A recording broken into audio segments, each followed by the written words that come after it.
nararating naman po natin yung mga nagagawa ng mga gas type na motor na kaya din mag-long ride kapag electric motorcycle. Nagbataan adventure loop po ako noon. Ang pinaka-diskarte ko lang po talaga noon nung kasama ko yung father ko. Sa karinderya lang po na nakikisuyo na 15 minutes, pwede po ba maki-charge saglit para po makasabay po ako sa mga rider na kasali po dun sa Bataan Adventure Loop.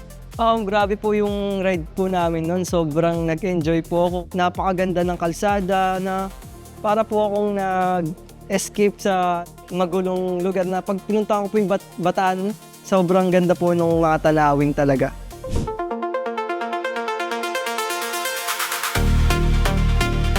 Yo, what's up mga kabanibela? This is Jello, aka Biyahing E-Bike, ang inyong e-bike rider ng Taguig City. At samahan niyo po ako na mapakilala ko sa inyo itong unit ko na si Bagyo na NXT Storm X dito sa Manibela Owner's Review. Nakuha ko po itong unit na to is last October lang po. Then, total kilometers na po na itong NXT Storm X is 6,000 kilometers na po. Hindi po ako gumagastos ng mga gas, sa maintenance, sa change oil. Meron naman po akong motor na degas, pero mas pinipili ko po talaga na mas makatipid sa pang-araw-araw ko po. Yung mahaba na biyahe na magagamit ko po sa daily vlogs ko. Wala naman po ako naging hesitation kasi ang naging una ko pong unit is electric din po.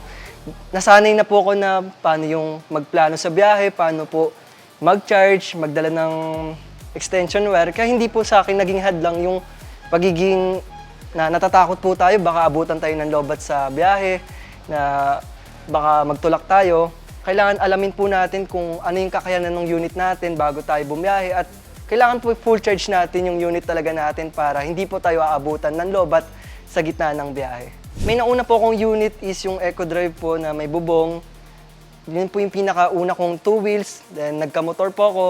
Then pumunta po sa amin si E-Max, yung isa ko pong electric motorcycle na medyo malaki na kamukha ng mga X-Max. Then, ito po, na nakita kong NXT Storm X, sabi ko, ang ganda na ito para maiba naman, adventure style naman po yung kinuha ko. Pinaka nag-udyok po talaga sa akin na kunin tong NXT Storm X, tatlong bagay po. Una po dyan yung range distance ng battery ng electric motorcycle na halos umaabot ng 200 kilometers. Yan po kasi yung pinakamahalaga sa akin para mas malayo po yung nagiging biyahe natin. Yung pangalawa naman po, yung pinakagusto po natin lahat na meron tayong speed kapag mag-overtake tayo, hindi tayo mabibitin sa kalsada. Kasi pag mabagal po tayo, minsan marami pong nagagalit. Kaya mas okay po nakakasabay po tayo talaga sa mga highways. Then yung pangatlo naman po is yung looks naman po na sobra po ako na-amaze na may ganito po palang electric motorcycle na electric na ADV style looking po. Ang price po na itong NXT Storm X is 146,000 po. Doon po sa price na 146, meron na po kayong naka TFT display panel na touchscreen na pwede po kayo mag-Google Map, mag-sound trip, and pwede niyo rin po makita kung sino mga nagme-message sa inyo dito po sa TFT display ng Storm X. Then, meron na po siya naka-inverted shocks na malaki po, kung nakikita po natin, na mas nakatulong po talaga sa mga malulubak na daan. Then, meron na po siyang camera, harap-likod, na dagdag safety po natin, hindi po natin masabi, wag naman sana may mangyari. At least may makukuha po tayong record na patunayan kung anong nangyari na aksidente, ganun. Then, meron po tayong nakaabang na top box na po para sa mga box na lalagyan natin. So far, pinakanagandahan po ko dito is naka Type 2 charger na po siya na pwede na po kayo mag-charge sa mga e-car charging station tulad ng mga AC Mobility. Makita po sa apps ng eViro app, itong NXT Storm X. Ang pinakauna kong napansin po sa kanya nung nakuha ko po siya, yung nagbago po yung driving position ko na hindi na po ako kuba, na hindi po ako nanidibago, na straight body po ako sa bawat biyahe namin, na hindi po ako napapagod, nangangalay. Yun po kasi yung pinaka-importante kapag nagbabiyahe po tayo ng malayuan, yung comfort po talaga nung rider. Kumpara po sa mga motor ko na nandyan po sila Nog-Nog, kung tawagin ko, sila Tanggol. Etong si Bagyo po medyo nanibago po ako kasi yung torque po na sinasabi nila na mas malakas po yung horsepower po talaga ng electric motorcycle kumpara sa mga 150cc Mas pag piniga nyo po kasi talaga to, andun po yung arangkada na hindi kayo mabibitin. Ang performance po sa pang-araw-araw na ginagamit ko tong si Baguio, itong NXT Storm X, sobrang komportable po talaga kasi meron po akong mga gas type na motor. Talagang ito yung gusto kong nilalabas kasi yun nga po, nakaraan tumaas po yung gas natin, kaya mas nakakatipid po talaga ako sa pang-araw-araw kapag electric motorcycle yung gamit ko po. Meron po akong mga motor, nandiyan po yung mga PCX, Honda, ADV, SRV. Pinagkaiba po talaga nila yung gas na napakalaki na etong full charge po na ito ni NXT Storm X is 200 kilometers po. Na cost po natin doon halos 90 to 100 pesos lang. Electric bill po yun. Then sa gas type na motor naman po, per liter po nun parang nasa 80 pesos. Kapag nag-full tank po tayo nun, aabot tayo ng 500 pesos po. Yun po yung pinagkaiba nila na sobrang natitipid ko yung ginagamit ko na sa biyahe ko na hindi ako gumagastos ng ganong kalaki. Kapag electric motorcycle po yung gamit ko. Siguro po sa isang linggo, 2 lang po. Kasi minsan po, Metro Manila ride lang naman po ako na hindi naman po umaabot ng 20 kilometers na makakauwi ako sa bahay. Taga Pembo po ako eh. Pembo hanggang Valenzuela, halos 20 kilometers po yun. Then, bilangin naman po natin yung pabalik, 20 kilometers, halos 40 kilometers po. Ang NXT Storm X po is 200 kilometers, kaya parang isang linggo po, dalawang beses lang po talaga ako nagcha-charge. Ang estimated ko po sa isang buwan, baka di pa tayo abutin ng 1K po na cost sa electric bill, baka mababa pa po. Hindi naman po ganun yung labas ng labas, baka sa isang linggo nga po, 100 pesos lang. Parang wala pa pong 500 ganun. Kapag nasa bahay po ako, umaabot lang po siya ng 3 hours charging, full charge na po yun. Kapag sa biyahe naman po, kapag kakain po ako, halos 15 to 20 minutes lang po ako minsan nagkakarga para tuloy-tuloy po yung nagiging rides namin. Sa ngayon po, naka-fast charger po ako na nasa 20 amps po yung pinapasok ng kuryente ng NXT Storm X. Naka-Type 2 charging port na po siya na pwede na po kayo mag-charge sa mga e-car charging station. To be honest po, hindi pa po ako nakakapag-charge sa mga ganun. Ang pinaka-charging ko po talaga is yung karinderya, nakikisuyo po ako na kapag kakain po kami, pwede po ba maki-charge saglit? Ganun po yung nagiging diskarte ko po. Kasi nung last time po, nagbataan adventure loop po ako noon. Ang pinaka-diskarte ko lang po talaga noon, nung kasama ko yung father ko. Sa karinderya lang po, na nakikisuyo na 15 minutes. Para po, makasabay po ako sa mga rider na kasali po dun sa Bataan Adventure Loop. Grabe po yung ride po namin noon. Sobrang nag-enjoy po ako kasi yung paligid po talaga, napakaganda ng kalsada na para po akong nag-escape sa magulong lugar na pag pinuntahan ko po yung Bataan, sobrang ganda po nung mga tanawin talaga. Isang checkpoint yung Mount Samat po. Yun po talaga kailangan kong mag-charge ng maayos kasi medyo ahon po yun eh. Well, hindi po ako pinabayaan ng NXT Storm X.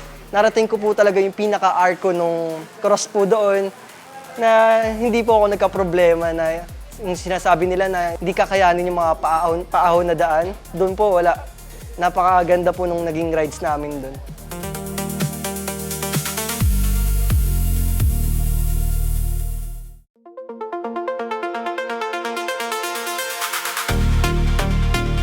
So ayun po, meron po siyang regenerative charging na kapag nasa downhill po tayo, half brake lang po tayo, magkakarga na po siya ng charge dito sa NXT Storm X. Pero hindi po siya nakikita sa panel, doon lang po sa pinaka-BMS ng battery. Kaya kailangan po may cellphone po tayo dyan, makikita po natin na kung nagkakarga yung regenerative dito sa unit natin kapag downhill po or free wheel po yung takbuhan natin. At least yung paunti-unti na po yun, nadadagdagan po yung meters na kaya pang isagad ng range distance bago malobat itong NXT Storm X. Nung nauwi ko po itong si Storm X, nagulat po sila, akala nila ADV or degas na motor. Hindi po nila alam na full electric motorcycle lang po, na natutuwa sila na may ganito po pala. Then sabi nila sa akin, kaya ba yan sa malayuan na biyahe? Kaya ba yan na makasabay sa mga motor? Ayun po, natutuwa po ako na nakakasabay naman po tayo. Nararating naman po natin yung mga nagagawa ng mga gas type na motor na kaya di mag-long ride kapag electric motorcycle. Ang gusto ko lang po idagdag dito yung crash guard na meron sa Storm XR. Crash guard, MDL, tsaka yung malakas na busina po kasi yun po yung kailangan natin sa biyahe. Madalas po kasi may nakakasabay po tayo mga truck, kailangan po talaga ng busina para marinig po tayo, lalo na po na electric motorcycle to. Alam po natin na wala po talagang tunog yan, kaya kapag nag-overtake po ako, bumubusina po ako. Kaya yun po yung gusto kong ma-improve po dito. Meron pong gantong electric motorcycle na makakatulong sa bansa natin na alam po natin sobrang polluted na po tayo. Yun po yung gusto kong advocate na may share sa inyo na meron po tayong unit na eco-friendly po sa lugar po natin. Kung marerecommend ko po ba to sa mga commuter dito sa Metro Manila? Opo, kasi hindi na po kayo mag-iisip kung saan po tayo magpapagas na gagas ng unit natin, na gagastos pa po tayo ng napakalaki. Then, kasi yung Metro Manila rides lang po, ilang kilometers lang po. Kaya kung gagamitin nyo po kung pamasok sa trabaho ninyo, mas okay po talaga na electric motorcycle ang ginagamit natin sa pang-araw-araw.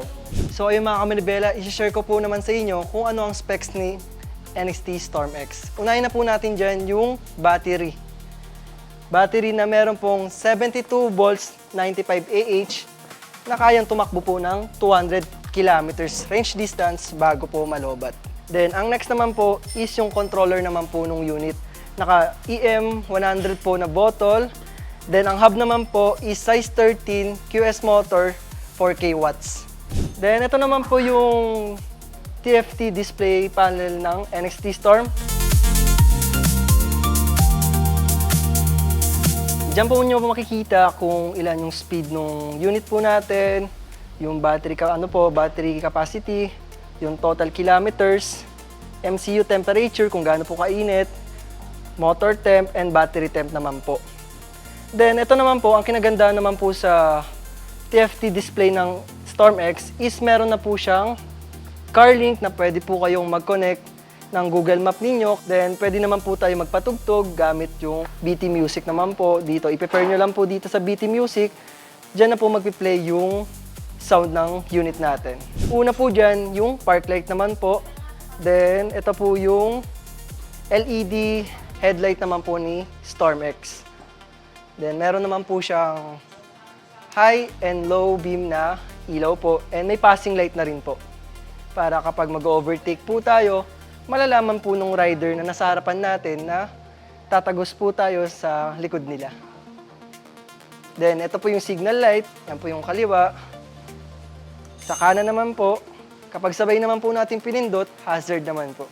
Then, ang kinagandaan din po dito is adjustable naman po yung windshield. Yan.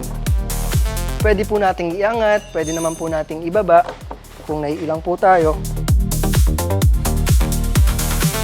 So, ayan po. Kapag gusto nyo po isagad yung tunay na potential ng unit, mag-sports mode lang po tayo. Then, nakita nyo po sa panel kung ilan po inaabot nung speed ng unit. Ayan po, isang switch lang po pa kanan, mabubuksan na po yung seat, tsaka yung fuel naman po. Kapag sinagad po natin ng isa pa, doon naman po magbubukas yung unit natin. Kung gusto niyo naman po i-lock yung unit, balik niyo lang po dito sa gitna, then ikabig niyo lang po pakaliwa. Kahit hindi na po ilubog yung susi, i-switch niyo lang po pa ganyan, then lock na po yung unit natin. Ito po yung grabber ng NXT Storm X. Kaya kapag nakukulangan po kayo sa compartment ng unit natin, pwede po kayo maglagay ng top box po dito. Ito naman po yung rear shocks ng NXT Storm X. Meron po siyang sukat na 335mm po. Kaya kung makikita niyo po, medyo may kahabaan po dito sa unit natin. Then may air damping na po siya. Kaya mas mararamdaman po natin yung komportable natin sa biyahe kapag napadaan po tayo sa mga malulubak na daan. Naka-disc brake na po siya, na harap-likod, then may combi braking system naman po, then TCS, traction control system naman po, na hindi na po kayo mangangamba kapag may biglaan tumawid. Ang sukat naman po ng gulong ni NXT Storm X dito sa harapan is 100 by 80 by 14. Sa likod naman, 130, 70 by 13 po. Kaya ako po napili itong NXT Storm X is nagandahan po ko sa inverted shocks ng Storm X na nasarap dito po. Kung nakita niyo po, medyo may kalakihan po siya kumpara sa mga ADV. Kaya mas okay po yung play ng suspension niya kapag nasa biyahe na po tayo. Ang mga dinagdag ko po dito, unahin po natin is yung decals po na Gundam concept. So far, bumagay naman po sa unit natin. Then, nagpa-powder coat po ako dito sa harapan. Ang una po kasi niyan is kulay gold. Then, ang next naman po, itong grab bar po. Pina-Galaxy powder coat ko na rin po. So, ayun lang po yung mga dinagdag ko pong upgrades dito sa unit natin.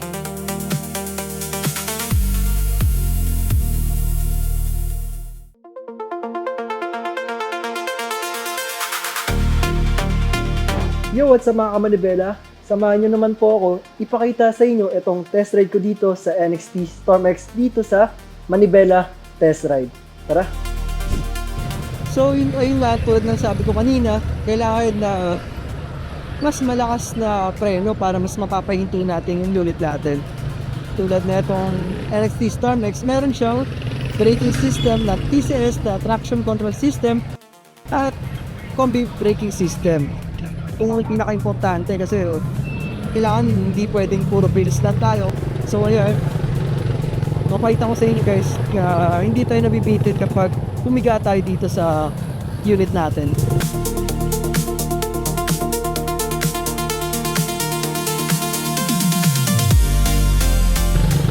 Mahalaga na kailangan natin sabayan sa mga yun. So ayan,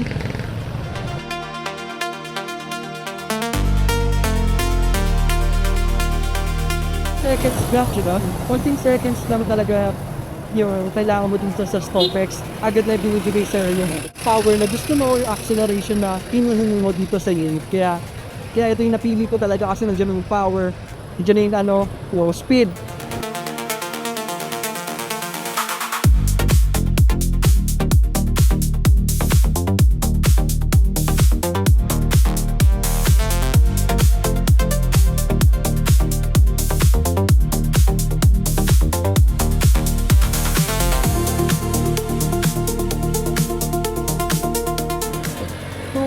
Kasi nung naghanap ako ng unit na electric motorcycle, sabi ko, hanap ako yung hindi ako mapapagod sa biyahe, hindi ako mangangalay.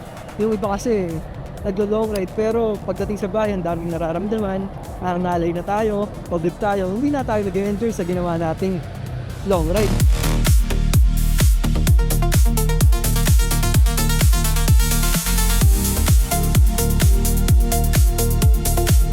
Kasi kung ang unit natin, nakakapagod din, mabigat.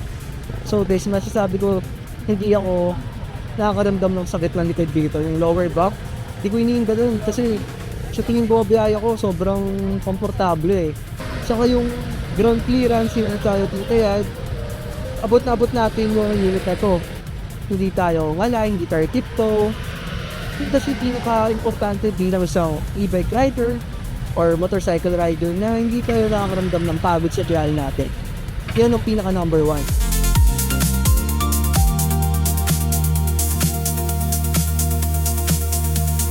Papakita ko sa inyo kung paano gumagana ang traction control, combi braking system sa mga biglaang preno. Tulad ng mga biglaang liko, biglaang tawid. Once na nagpreno ka rito sa kaliwa, nagpipreno yung likod, at the same time, nagpipreno na rin yung harapan ng audio deck. Para at least, hindi puro likod lang yung iniintay sa unit na.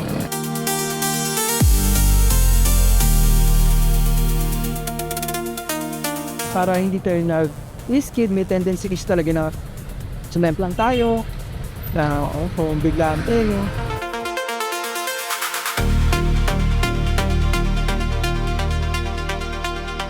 So may mga tumatawid, nakakainto tayo kagad, lalo na kapag pedestrian lane, syempre alam natin na talagang rights ng mga taong tumatawid dyan.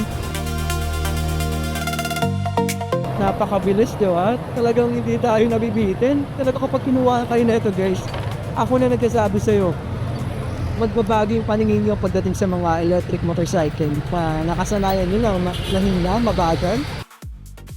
Try nyo mo muna itong NXT Storm X kung pasok ba yung standard with ito guys.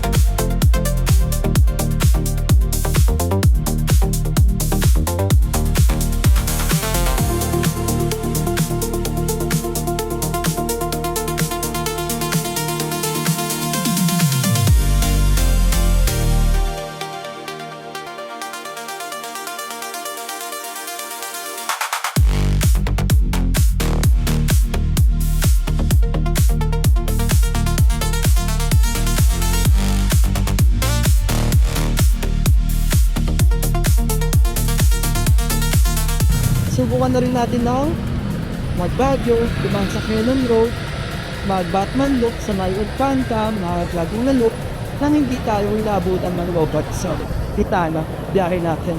Pero ipapaalala ko lang sa inyo guys, lagi nyo natatandaan ito. Dapat lagi nyo itong dala, dapat hindi ito nakakalimutan sa mga bawat biyahe ninyo gamit ang electric motorcycle. Una na dyan yung extension wire at charger. Yan ang pinakamahalaga guys. Kasi syempre pag wala kayong charger guys, paano kayo? Saan kayo mag-charge, di ba? Kailangan talaga kompleto. Andyan, alam nyo yung kakayanan ng unit ninyo. Alam nyo kung saan kayo mag-charge, ilang kilometers yun pupuntahan ninyo. Then dapat lagi kayong full charge kapag bumabiyahe tayo.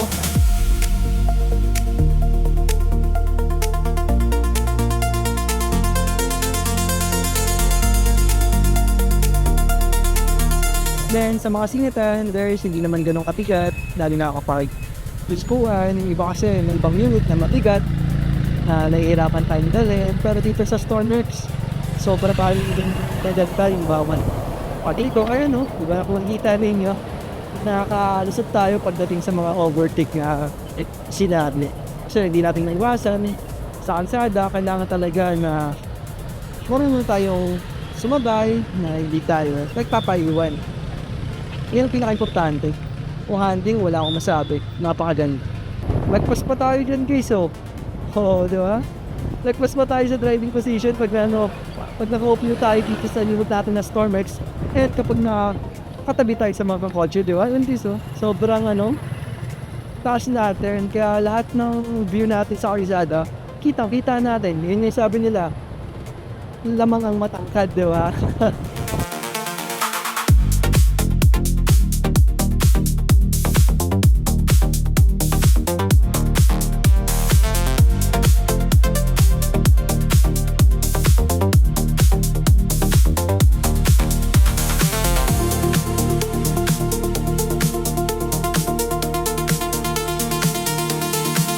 Sobrang solid na ito guys, kaya kung sa inyo, pwede nyo isama itong electric motorcycle na NXT sa mga pagpipilian ninyo pagdating sa T-Motor guys.